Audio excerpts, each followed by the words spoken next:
So now it's the time to show your true colors. No longer can we hide and say your hands are tied. No longer can you say you would have the courage to do what is right for our children if only someone else would let you. I would argue this board has shown its true colors, unfortunately, over and over. Ellington stood with parents when this board would not. When parents were outraged over JFK collecting the preferred sex acts of minors, a violation of the law, Mr. Hamry lied and said this was not taught in our schools, as did Ms. Pickett, who said the assignment was not delivered to students. The health coordinator told parents the truth they already knew, though. This assignment was given out and used in class. What an abysmal failure this board has been in its response to parents.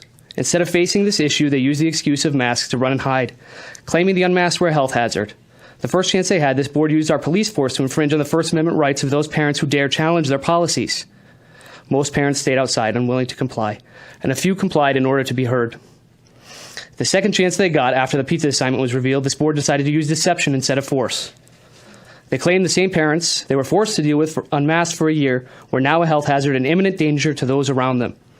I'll remind everyone that these same board members were wearing cloth masks for 2 years while parents told them the masks are worthless, a point finally conceded by the CDC. I'll remind everyone that the Connecticut death statistics I first quoted almost a year ago have remained almost exactly the same for those under 19 who died with COVID. An 11-year-old girl recently died during the pandemic in our town. She did not die from COVID. She committed suicide.